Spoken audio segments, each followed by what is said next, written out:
صلاۃ و سلاما علیک یا حبیب اللہ۔ سراج الفقہا محقق مسائل جدیدہ حضرت علامہ مولانا شاہ مفتی محمد نظام الدین صاحب قبلہ رضوی برکاتی شیخ الحدیث الجامعۃ الاشرفیہ مبارکپور و صدر شعبہ افتاء اشرفیہ، اور میرے نہایت ہی واجب التعظیم و تکریم اس ادارے کے اساتذہ کرام اور میرے آقا صلی اللہ علیہ وسلم کے عزیز طالب علموں، السلام علیکم ورحمۃ اللہ وبرکاتہ۔ میں آپ ہی کی طرح ایک طالب علم ہوں، اور میرا مزاج یہ ہے کہ جب میرے بڑے ہوتے ہیں، اکابر ہوتے ہیں، اساتذہ ہوتے ہیں، تو ان کی نصیحتوں سے، ان کے مبارک کلمات سے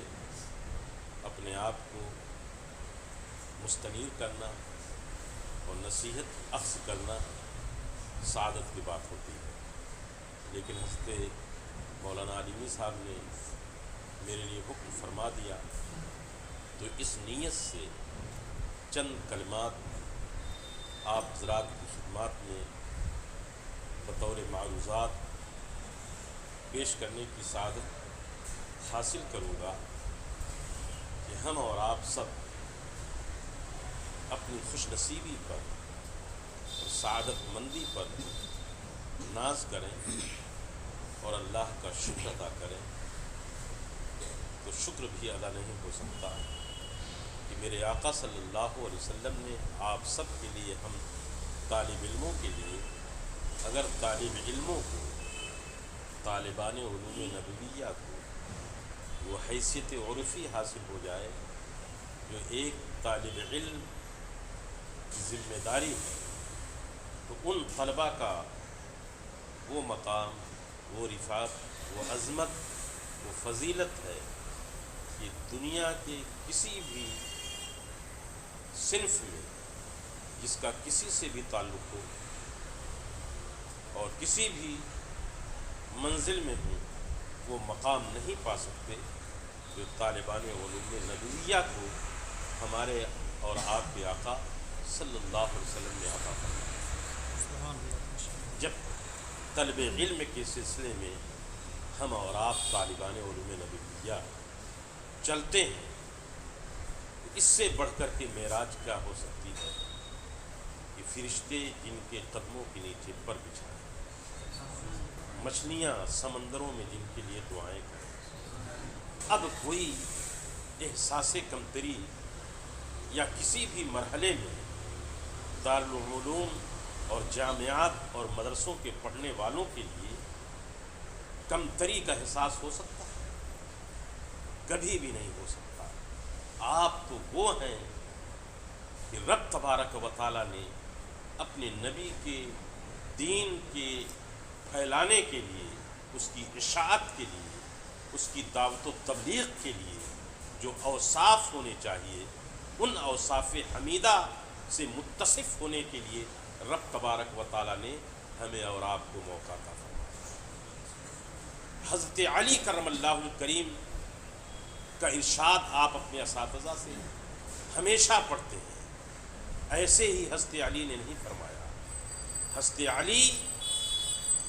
باب مدینۃ العلم، یعنی ان کا جہاں تعارف ولایت کے باب میں ہوتا ہے، اور ولایت بغیر علم کے مکمل ہو ہی نہیں سکتی، جہاں علم ہوگا وہاں علی ہوں گے، اور جہاں علی ہیں ان کے ساتھ علم ہے۔ کتنا گہرا تعلق ہے۔ حضرت علی اور حضرت علی نے اس باب علم میں فرمایا، رضینا قسمت الجبار فینا لنا علم وللجہال مال۔ ہم اپنی قسمت پر، اپنی تقدیر پر رب تبارک و تعالیٰ نے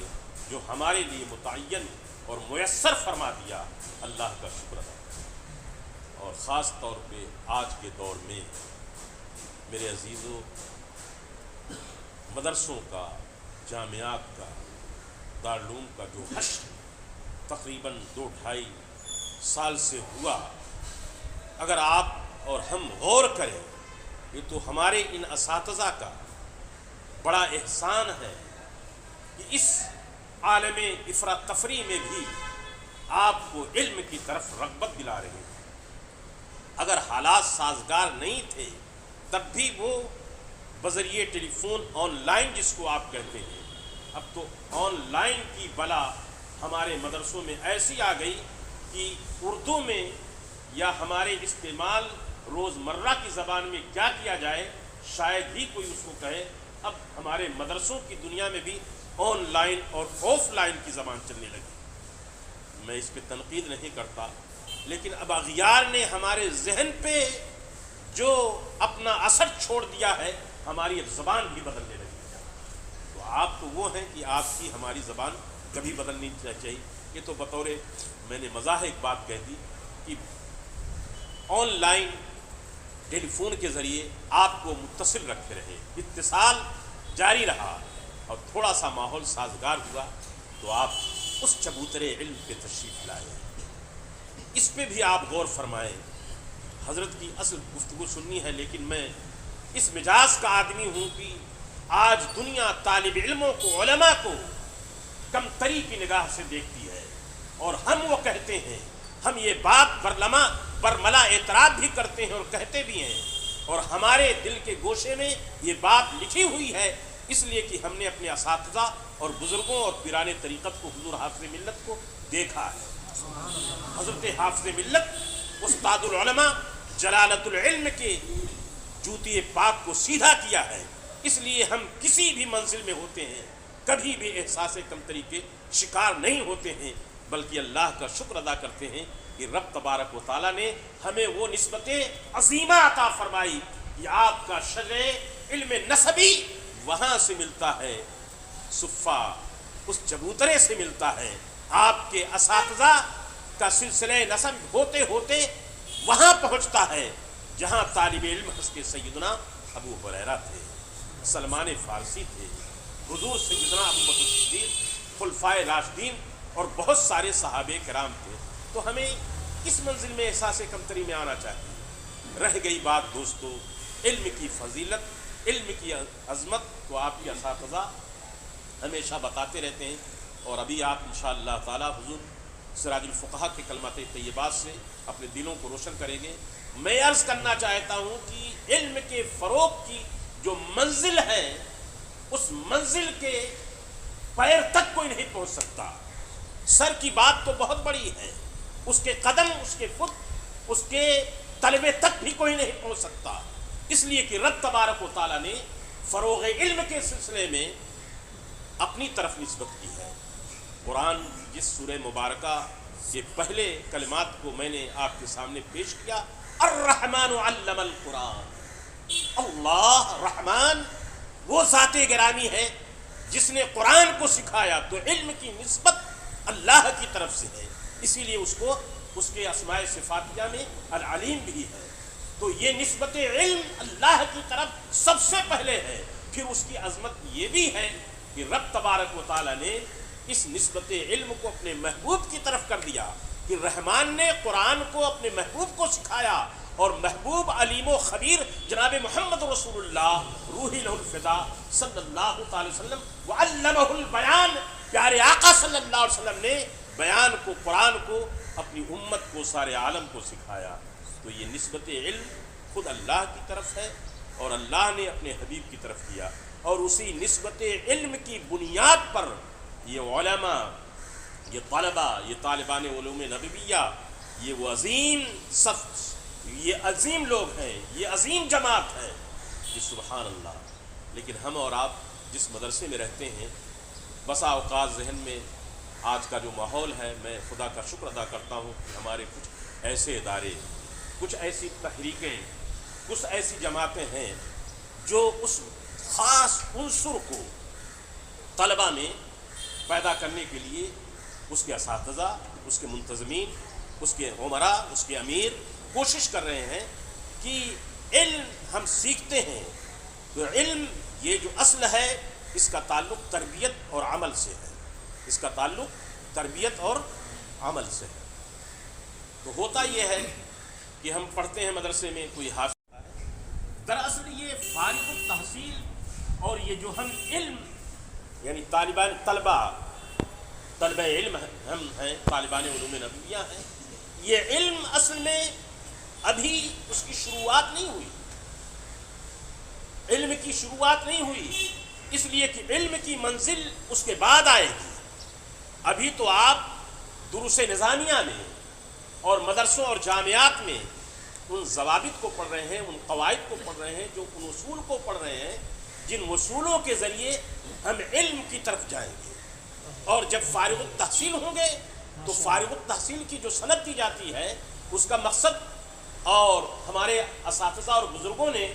یہ نہیں بیان فرمایا کہ اب بالکل آپ فارغ ہو گئے، فاضل ہو گئے، بلکہ آپ کو اس کی سند دی جاتی ہے کہ آپ نے ان قواعد کو، ان اصول و ضوابط کو پڑھنے کی کوشش کی ہے، حاصل کرنے کی کوشش کی ہے کہ ان قواعد اور اصول کے ذریعے آپ علم کی طرف بڑھ سکیں گے۔ تو جب آپ فارغ ہوں گے تو علم کی طرف جب بڑھیں گے تو علم کی پہلی منزل جب شروع ہوتی ہے تو عمل سے شروع ہوتی ہے، اور جب عملی دنیا ہوتی ہے پھر اب علم کی دنیا قریب آتی جاتی ہے۔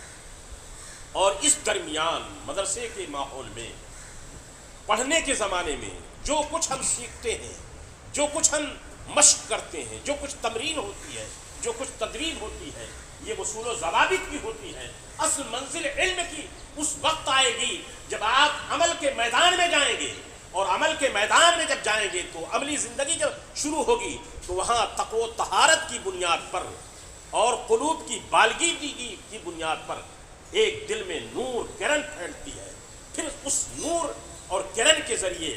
علم کی شمع جب جلتی ہے تو پھر تمام یہ مشاہدات، یہ تمام چھپی ہوئی چیزیں، وہ مخفی چیزیں اس نور علم کے ذریعے روشن ہوتی ہیں۔ اسی لیے تو